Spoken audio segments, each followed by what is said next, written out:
आज हम करते हैं कुछ गपशप हिरा मानी के साथ। हिरा, क्या हाल है? मैं बिल्कुल ठीक, राबिया आप कैसी हैं? बिल्कुल ठीक। वी आर सो एक्साइटेड कि आज हम हमारे साथ हैं। वाकई थैंक यू सो मच। बड़े दिनों से हम कोशिश कर रहे थे कि आप आएं। हाँ, एक साल से कुछ, हाँ एग्जैक्टली, और कुछ वो मैच नहीं कर पा रहा था, कभी आप बिजी, कभी हमारा कुछ, तो फाइनली इतना मजा आ रहा है कि आज यू आर हियर, है ना? And I am loving what you are wearing. ये एक बचत स्कीम होती है, आपको पता है? ये क्या कहते हैं इसको? मुझे वहाँ से आवाज चाहिए। ये बचत स्कीम होती है ना, ये मतलब क्या कहते हैं इसको? इस कपड़े को क्या कहते हैं यार? चिकनकारी। आप इमेजिन करेंगे कि दो खवातीन, उन दोनों को चिकनकारी का नाम। चिकनकारी एक ऐसी चीज है कि ये आपको बचा लेती है हर बुराई से। पता है, आप ये किसी भी माहौल में और किसी भी बड़ी से बड़ी पार्टी हो या कोई भी आप पहन सकते हैं इसको। बिल्कुल सही। बल्कि हिरा जब पहन गई तो मुझे लगा अरे मुझे भी शलवार कमीज पहनना चाहिए था, इतनी अच्छी लग रही है यार। मैंने सोचा था कि मैं जीन्स और कुछ ऐसा कैजुअल पहन लूं, लेकिन पता नहीं मैंने फिर ये उतारा और पहन नहीं, you are looking lovely. Thank you so much. चलो अब मुझे ये बताओ, मानी के बारे में तुम बड़ा बात करती हो हर इंटरव्यू में। मैं इंटरव्यू सुन रही थी, मैं थोड़ी बार तंग आ गई। मैंने कहा अल्लाह, ये मैं हिरा को सुनना चाह रही हूँ, हिरा बोली जा रही है मानी मानी मानी मानी। तो हमने कहा अब ये होना ही है, तो हम मानी से रिलेटेड क्वेश्चन पूछते हैं, ठीक है? तो मुझे आप ये बताएं कि आपकी और मानी की आइडियल डेट क्या है? क्या होगा? रोमांटिक डिनर होगा, कहीं बाय साइकिलिंग पे जाएंगे, ये लॉन्ग ड्राइव होगी, क्या? यार बच्चे सो गए हिरा? नहीं, ये डेट है हमारे बच्चे सोते ही नहीं। हम कब डेट मारे? हम दिन भर में तो हमें उदास कर रही हो। हम दिन भर काम पे होती हूँ, मानी अपने काम पर होता है। मतलब ये जब से शादी हुई है तो हम काम कर रहे हैं दोनों। एक संडे होता है, वो फिर उसमें भी कोई डेट नहीं होती। और मैं अक्सर ये सोचती हूँ कि जब हम कहीं पे जाते हैं लाइक घूमने फिरने, तो वहाँ पर हम ऐसे होते हैं।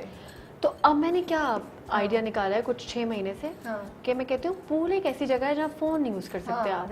तो मैं सारे बच्चों मियाँ को लेके पूल में गिर जाती हूँ, और हम पूल में हमको 6-7 घंटे हम स्विमिंग करते हैं, हम इसके साथ टाइम स्पेंड करते हैं, और बस यही हमारी डेट है राबिया।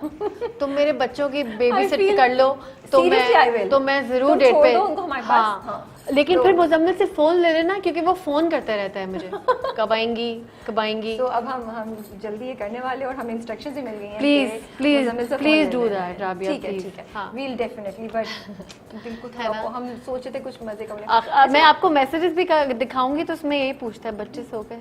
अच्छा ये बताओ, जब कभी मानी तोहफे देता था, जब कभी, अब आई डोंट नो अब मानी स्टिल तोहफे देता है, अब हालात तुम लोग के चेंज हो गए हैं, तो हो सकता है पूरी फैमिली के लिए कोई चीज आ रही हो, तुम्हारे लिए इंडिविजुअली ना आ रही हो। मानी तोहफे, हाँ जिस जमाने में देता था, तो तब वो like what kind of a girl are you? Like he would send you flowers, chocolates, jewelry, क्या? फ्लावर्स में मुझे हमेशा मानी देता था। हाँ, मुझे लगता है फूल से अच्छा गिफ्ट कोई नहीं होता। लेकिन वो कहते हैं अब फूल देने वाली तुम्हारी शख्सियत रही नहीं, तुम इतनी ज्यादा बीवी बन चुकी हो हर चीज पे, यू नो, अब इसलिए फूल, वो गर्लफ्रेंड, हाँ ज्वेलरी भी आती है। बोलो फिर मैं प्रॉपर बीवी, तो मुझे भेजो। जूसर ब्लेंडर आता है ना घर में, बड़ा टीवी ले आया, सब देखेंगे, आए भी नया जो है वो। हाँ, अब ये वाले गिफ्ट होते हैं ना शादी के बाद, कि मैं इनफैक्ट मानी ने कहा मैं तुम्हारे एक गिफ्ट लेकर आया। मैंने कहा क्या? कह रहा है कि वो जो कौन सा होता है साउंड होता है, साउंड ब्लास्टर नहीं, जो स्पीकर जो घर कमरे में, बताओ ना यार इंग्लिश में तुम लोग क्या बोलो। हाँ, ये पूरा साउंड सिस्टम यार, साउंड सिस्टम। ये दूसरी दफा किया राबिया तुमने मेरे साथ। यार मैं भी उसी लेवल पे हूँ ना, तुम समझ रही हो मैं बहुत चिकनकारी। राबिया बताओ इसको क्या कहते हैं? मैं वैसे बहुत स्ट्रेस में हूँ कि मैं मेरा मानी को इंटरव्यू कर रही हूँ। साउंड सिस्टम लाके देते हैं। मैं कह ये मेरा गिफ्ट है मानी, क्योंकि मेरा एक प्रॉब्लम है, फ़ोन में बहुत तोड़ देती हूँ। यहाँ पे दिखा सकते हैं इस फ़ोन को, मेरे पास सिर्फ 2 महीने हुए हैं और इसकी स्क्रीन सब टूट चुकी है यहाँ से, और मैं फ़ोन बहुत तोड़ती हूँ और मैं चीज़ें बहुत घुमाती हूँ। तो बेसिकली मानी कहता है कि मैं तुम्हें यही चीज़ें ला के दूँ जो इसका सब ख्याल रखें। अच्छा, तो आज करिए। तो जब मानी नाराज़ हो जाता है, कभी जब बड़ी फाइट हुई है, तो फिर मानी को कैसे मनाती हो? कभी गाना गा के मनाया? मानी को गाना गा के घुमा के थप्पड़ मार के ना हम भेज देगा यार सीरियसली यार, तुम तो हमारे ख्वाबों को और हमारे प्लान्स को ठक ठक ठक। नहीं यार, ये हम सोचे जी आप इकरा और यासिर को बुलाती ना इन सवालों में। मैंने कहा मानी ये देखो यासिर ने कितना अच्छा, मैं तो ऐसे में मानी कहा यार अब मेरी जिंदगी एक अज़ाब है, मुझे एक और शो में कुछ करना पड़ेगा। मुझे बहुत अच्छा लगा यार, मुझे ये चीज़ बहुत अच्छी लगी। इनफैक्ट सबके नेगेटिव कमेंट्स भी थे, सब कुछ था, लेकिन आई एम लविंग इट। और मुझे लगता है कोई भी रोमांटिक लड़की या फिल्मी लड़की कोई बहुत अच्छा लगेगा। तो कहती हूँ कि टॉम क्रूज कर सकता है तो व्हाई नॉट एनीवन एल्स। हाँ यार, और क्या, बिल्कुल, और क्या। अच्छा, तो फिर मानी को मनाती कैसे हो, मुझे बताओ। मानी को मैं कैसे मनाती हूँ? मानी को मैं जो है वो टेक्स्ट करती हूँ और कभी उसके हाल पे छोड़ देती हूँ। ओए होए, खुद मान जाएगा, खुद मान जाएगा। हाँ। कभी वो नहीं हुआ कि कभी खाना पुलाव बना लिया, कभी गिफ्ट ले लिया, देखो, कभी गाना उसको कि पुलाव बनाती हूँ उसको। उसको। हाँ, मेरे हाथ का पुलाव मुजम्मिल, मानी और इब्राहिम तीनों को बड़ा पसंद है। तो पुलाव बनाती हूँ तो उसका मतलब है कि घर में कुकिंग हो रही है तो सब ठीक है। एक्चुअली मानी का प्रॉब्लम ये है कि जब मैं चुप हो जाती हूँ ना, या मानी चुप हो जाता है, अगर मैं तुमसे नाराज हूँ ना, तो तुम अगर चुप हो गई तो मुझे होगा यार ये चुप, अब बात नहीं करी। मुझसे बात ना करे ना जब कोई, तब मसला सेट पे भी, एनवायरमेंट में भी, फ्रेंड्स में भी, मैं सेट, तो मैं कहती हूँ मेकअप आर्टिस्ट का असिस्टेंट भी चुप है ना, तो मैं बोलती हूँ तुम ठीक हो सकते, घर में सब ठीक है? कहते हैं हाँ रवाजी क्या हो गया। मुझे लगता है कि बात करनी चाहिए आपको, तो वो फिर बात करने के लिए हम कोई नई बात निकाल लेते हैं। मनाना क्या है कि मानी वो जो शर्ट थी तुम्हारी वो लाओ मैं प्रेस कर दूं, या वो तुम जो वहाँ गए थे। That's a very intelligent way of you know coming back without giving in too much. ये टिप जरूर खवातीन देखें हिरा से, ये बड़ी अच्छी टिप। कोई नई बात उसी के बारे में जो चल रहा है। हाँ। अच्छा, तो ये बताओ, अगर तुम मानी को इंटरव्यू कर रही हो, कभी किया मानी को इंटरव्यू? नो यार, मैं अपने आप को लाइक नहीं समझती कि मैं उसको इंटरव्यू करूंगी। अच्छा, बस एक सिचुएशन है जिसमें तुम और मानी हो, और एक शो है जिसमें तुम मानी को इंटरव्यू करियो, उससे क्या सवाल पूछोगी? उससे मैं ये सवाल पूछूंगी कि आपको अपनी बीवी से इतना प्यार है कि आपका जो स्टांस था इंडस्ट्री में, जो हर किसी के बारे में जो है वो उसकी असलियत बताता था, तो वो आपने छोड़ दिया क्योंकि आपकी बीवी का करियर चल रहा था साथ साथ, वो इफेक्ट ना हो, तो इतना प्यार कोई किसी से कैसे कर सकता है? ये मेरे दिल से सवाल है। क्योंकि मानी का जो स्टांस था शुरू से, आपको पता है कि तो मेरे साथ बड़े इंसिडेंट हुए हैं इसके बाद ना। मैं मानी के साथ हम दो बार शो करती थी, तो शो पे मानी ने इमरान अब्बास को आई गेस किसी बात पे कुछ बोला था, जो मानी एक होता है, सब पोस्ट डिफरेंट होते हैं। तो मानी का शुरू से स्टाइल ऐसा था, मानी अज़म में, मानी सेज में। तो इमरान अब्बास ने मेरे साथ प्ले करने के लिए मना कर दिया था। एक प्ले में हम कास्ट हो रहे थे साथ, तो उन्होंने कहा कि उससे पहले नहीं, उसके बाद का मैं हिरा के साथ काम नहीं करूंगा।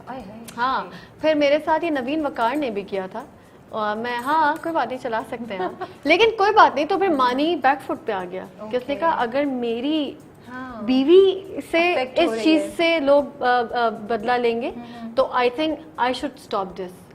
तो अब बस, लेकिन अब ये माशाल्लाह हर होस्ट और यासिर हुसैन को मैंने देखा है कि बहुत इस तरह का शोज का होता है जो मानी एक जमाने में करता था, लेकिन वो आपकी जब लाइफ को अफेक्ट, हाँ, तो यासिर का जो स्टांस है वो इकरा को अफेक्ट करेगा इन फ्यूचर, तो वो थोड़ा सा बैकफुट पे आपको खेलना पड़ जाता है। ये इंडस्ट्री और ये जो शौक है और ये जो चाहत है ना टेलीविजन की, ये अपनी लाइमलाइट कोई शेयर नहीं करता। तो मेरे मियाँ ने मुझसे अपनी लाइमलाइट शेयर की। मैं यही बात हम लोग कह रहे थे कि मानी अब हमें टीवी पे वैसे नजर नहीं आते जैसे आते थे, बट और ये मानी को पता था। तो क्या ये एक कॉन्शियस डिसीजन था जो मानी ने लिया कि मैं बैकफुट पे जा रहा हूँ ताकि हिरा का करियर आगे जा सके? इफेक्ट होना शुरू हुआ मुझे, तो मानी ने कहा ठीक है, मेरा जो स्टाइल ऑफ होस्टिंग है या स्टाइल ऑफ चीजें वो मैं थोड़ा सा कम करूँ। मैं अब जो है वो बीच में मानी पॉलिटिक्स में भी बहुत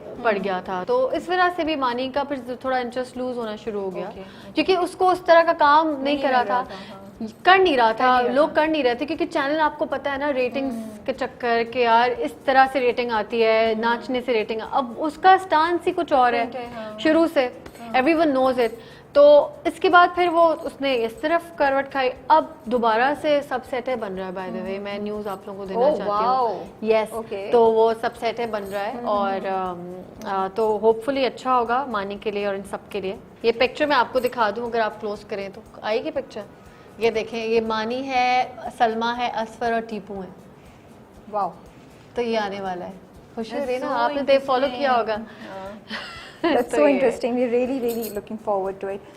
अच्छा, would आपका ख्याल है कि आपकी शादी, लेकिन मैं ये बताना चाहती हूँ कि अगर इमरान भाई ने मना किया या नवीन ने भी मना किया तो बेसिकली ये नहीं इमरान भाई बोलती हूँ मैं उनको। उसके बाद उन्होंने मुझसे बुरा कहा भी कि आई एम सॉरी, थोड़ी मिसअंडरस्टैंडिंग हो गई थी, ये वो तुम्हारा फॉल्ट नहीं था। लेकिन मैंने कहा चलो कोई बात नहीं, किसी के मना करने से कोई रुक नहीं जाता, बिल्कुल नहीं रुकता। अब किसी के ना करने से अगर आप Look where you are today, माशाल्लाह हाँ से, तो हाँ। वो आप नहीं, वो मेहनत है। हाँ। अब मेहनत बहुत की है राबिया, बहुत काम किया है, बहुत दिल से काम किया है।